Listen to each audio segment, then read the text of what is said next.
अनंत ज्ञान भाई सज्जन में आप सभी का हार्दिक स्वागत है। आज मैं आपको क्लास 10th हिंदी क्षितिज चैप्टर 4 जो कि जय शंकर प्रसाद द्वारा लिखा गया आत्मकथा नाम से कविता है उसकी सप्रसंग व्याख्या करूंगी। तो सबसे पहले कवि का जीवन परिचय जान लेते हैं। बहुमुखी प्रतिभा के धनी जय शंकर प्रसाद जी का जन्म वाराणसी में सन 1889 में हुआ था। ये काशी के प्रसिद्ध क्वींस कॉलेज में पढ़ने गए, परंतु विकट परिस्थितियों के कारण इन्हें 8वीं कक्षा में ही पढ़ाई छोड़नी पड़ी। इन्होंने घर पर ही संस्कृत, हिंदी, फारसी इत्यादि का अध्ययन किया। इन्हें छायावाद का प्रवर्तक भी माना जाता है। जीवन की विषम परिस्थितियों में भी इन्होंने साहित्य की रचना की। इन्होंने उपन्यास, कहानी, नाटक, निबंध एवं कविता आदि सभी की रचना की। इनकी कामायनी छायावाद की सर्वश्रेष्ठ रचना मानी जाती है। इसके लिए इन्हें मंगल प्रसाद पुरस्कार भी दिया गया। देश के गौरव का गान तथा देशवासियों को राष्ट्रीय गरिमा का ज्ञान कराना इनके काव्य की सबसे बड़ी विशेषता रही है। इनके काव्य में राष्ट्रीय स्वाभिमान का भाव भरा हुआ था। इनकी रचनाओं में श्रृंगार एवं करुणा रस का सुंदर प्रयोग मिलता है।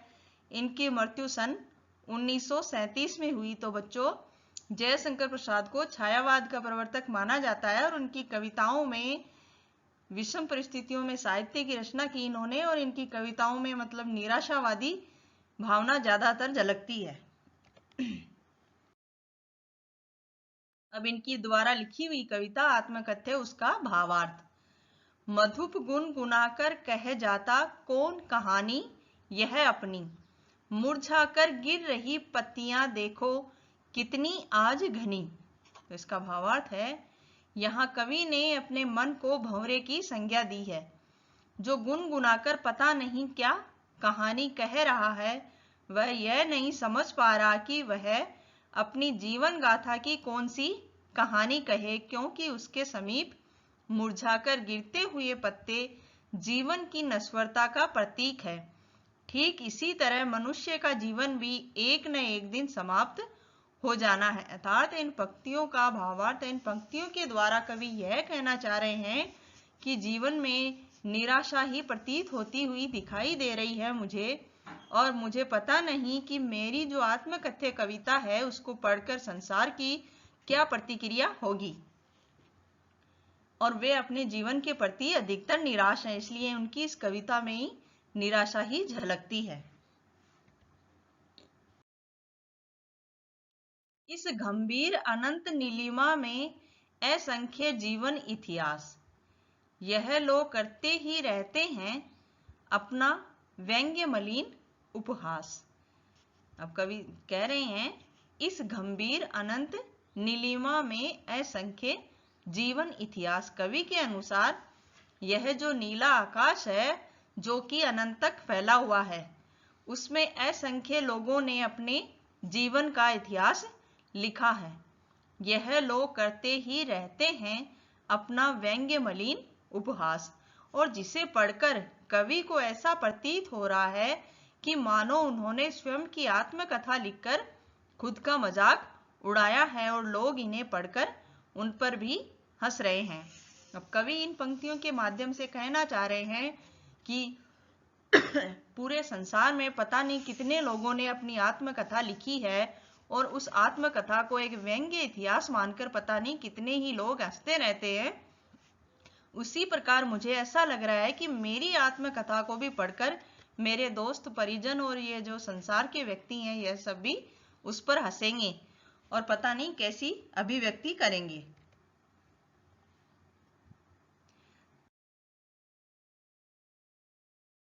तब भी कहते हो कह डालूं दुर्बलता अपनी बीती। तो कवि कह रहे हैं अपने मित्रों से कि इतना सब कुछ होने के बाद भी, मतलब मेरी आत्मकथा पढ़कर जब लोग हंसेंगे, फिर भी वह अपने मित्रों से यह प्रश्न करने के लिए बाध्य हो जाता है कि क्या तुम भी यही चाहते हो कि मैं भी अपनी जीवन की सारी दुर्बलताएं लिख डालूं।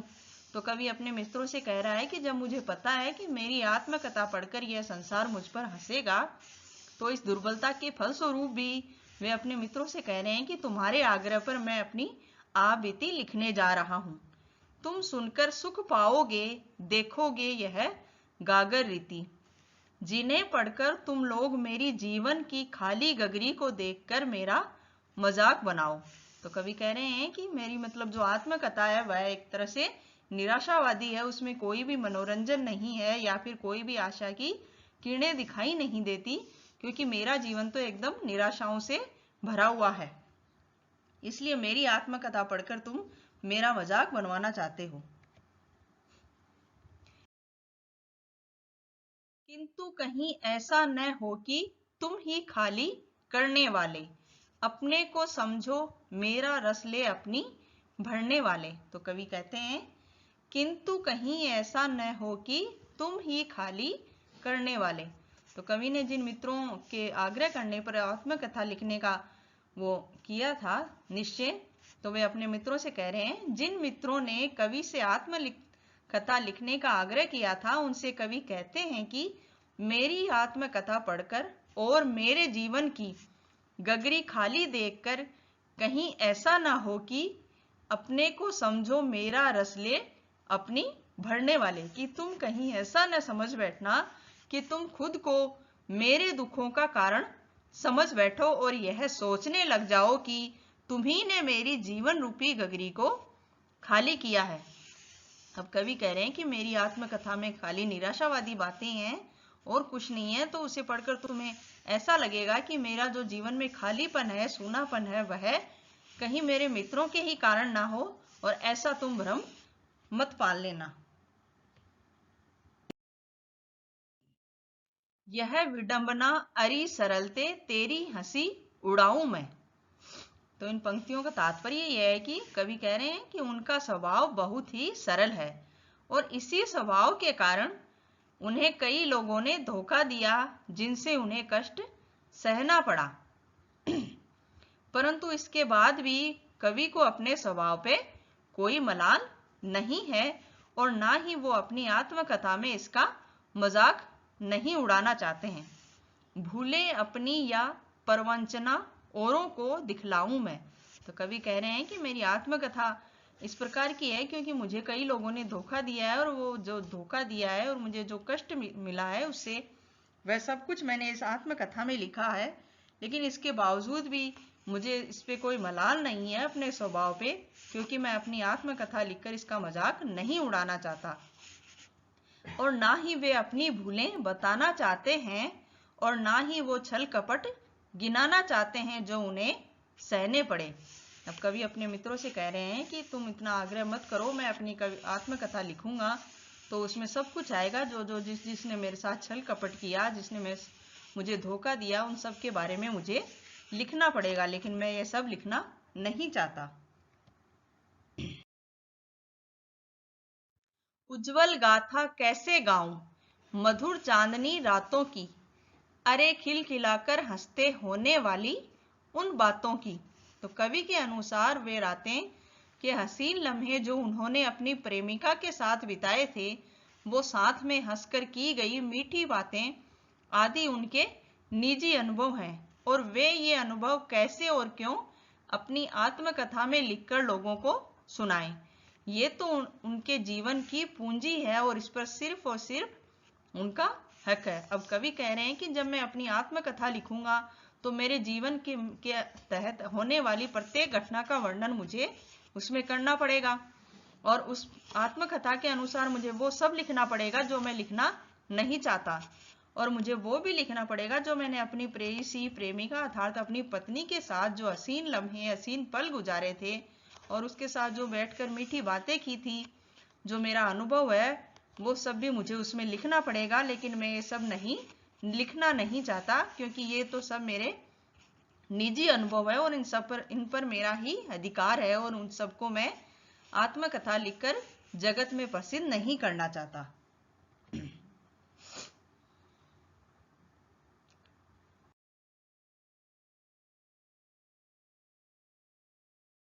मिला कहाँ वह सुख जिसका मैं सौपन देखकर जाग गया, आलिंगन में आते आते मुस्किया कर जो भाग गया। अब कवि कहते हैं जीवन भर कवि ने जिन सुखों की कल्पना की और जिनके सपने देखकर कवि कभी कभी जाग जाता था, उनमें से कोई भी सुख उन्हें नहीं मिला। कवि ने जब भी अपने हाथों को फैलाकर अपनी प्रेमिका को अर्थात उन सुखों को गले लगाना चाहा, तब तब उनकी प्रेमिका मुस्कुराकर भाग गई। अब कवि का कहने का अर्थ यह है कि प्रेमिका अर्थात जो सुख रूपी संसार था, उसके कारण उसके लिए कह रहे हैं कि जब भी मैंने अपने जीवन में उन अच्छे अनुभवों को, उन सपनों की कल्पना की जो मतलब मेरे जीवन में सुख की स्थापना कर सकते थे, तो उनका एहसास करके जब मैं कभी जाग जाता और जब मुझे पता चलता कि वे सुख तो सिर्फ स्वप्न मात्र थे और मेरे जो भावी जीवन में इन सब का कोई महत्व नहीं है, क्योंकि मेरा जीवन तो सिर्फ निराशाओं से भरा हुआ है। और जब भी मैंने हाथ फैलाकर उन सुखों को अर्थात अपनी प्रेमिका को गले लगाना चाहा, तब तब वह सुख रूपी प्रेमिका मुस्कुराकर चली गई, अर्थात मेरे जीवन में सुखों का आगमन कभी भी नहीं हुआ। जिसके अरुण कपोलों की मतवाली सुंदर छाया में अनुरागिनी उषा लेती थी निज सुहाग मधुमाया में।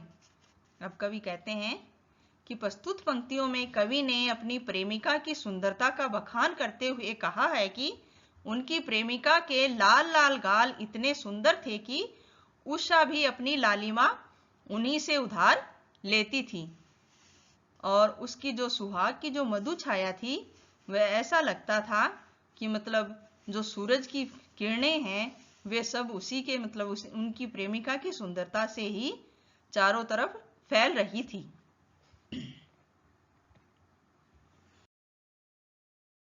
उसकी स्मृति पाथे बनी है तखे पति की पंथा की।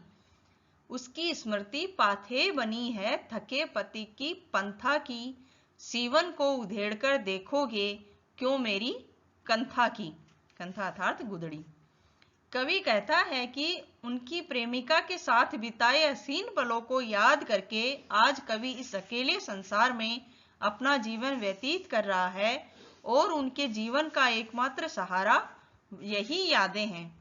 तो क्या तुम मेरी उन यादों को देखना चाहते हो और इस प्रकार मेरी आत्मकथा पढ़कर मेरी भूली हुई यादों को फिर से कुरेदना चाहते हो और मेरी यादों की चादर को तार तार करना चाहते हो। तो कवि कह रहे हैं कि जो मतलब मेरी स्मृति थी, जो मेरी पत्नी के साथ बिताए हुए पल हैं, उनके साथ मतलब उन हसीन पलों को याद करके मैं अपना जीवन व्यतीत कर रहा हूँ, क्योंकि आज मेरे साथ मेरी पत्नी नहीं है और यही उसके साथ बिताई हुई सभी यादें मेरा एकमात्र जीवन का सहारा है। तो कवि अपने मित्रों से कह रहे हैं कि क्या तुम उन यादों को देखना चाहते हो या फिर इस आत्मकथा के जरिए उन यादों को कुरेदना चाहते हो, जो कि मेरे यादों की चादर को तार तार करना चाहते हो, जिससे कि मुझे दुख मिले।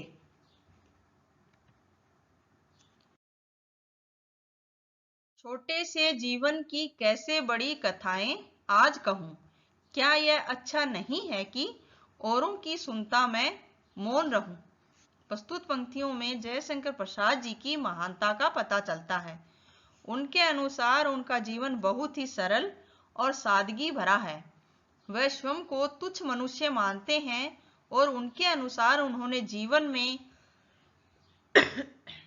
ऐसा कोई कार्य नहीं किया जिससे वो खुद के बारे में बड़ी बड़ी यश गाथाएं लिख सकें। इसलिए वो चुप रहना ही उचित समझते हैं और दूसरों की गाथाओं को सुनते हैं। अब जो कवि हैं जयशंकर प्रसाद जी, वे अपने मित्रों से कह रहे हैं कि मेरा जीवन तो बहुत ही सरल और सादगीपूर्ण है और मैं अपने स्वयं को एक तुच्छ मनुष्य मानता हूँ और इसके अनुसार मैंने जीवन में कोई भी ऐसा कार्य नहीं किया जिसके कारण मैं कोई बड़ी यश गाथा या अपनी आत्मकथा लिख सकूं। इसलिए मैं इस संसार के सामने चुप रहना ही उचित समझता हूँ और दूसरों की गाथाएं ही सुनना चाहता हूँ, क्योंकि मेरी आत्मकथा इतनी प्रसिद्ध नहीं है जिसे लोग सुनना या देखना चाहेंगे।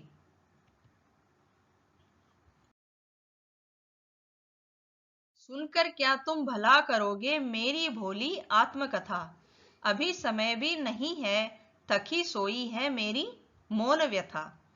प्रस्तुत पंक्तियों में कवि अपने मित्रों से कहते हैं कि तुम मेरी भोली भाली सीधी सादी आत्मकथा सुनकर भला क्या करोगे।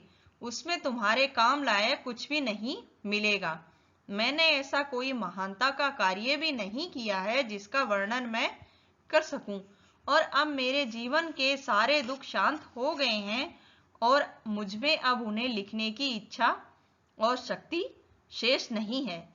अब कवि अपने मित्रों से कह रहे हैं कि जब मेरी इस प्रकार की निराशावादी और आशाहीन जो आत्मकथा है उसे तुम लिखवा कर क्या करोगे, क्योंकि मेरी आत्मकथा में ना तो कोई मनोरंजन है और ना ही कोई रोमांचकारी वर्णन है जिसे सुनकर तुम्हें रोमांच मिलेगा या फिर तुम प्रभावित हो सकोगे। जब तुम ही नहीं प्रभावित होगे तो इस संसार को उसमें लाकर मैं क्या करूंगा।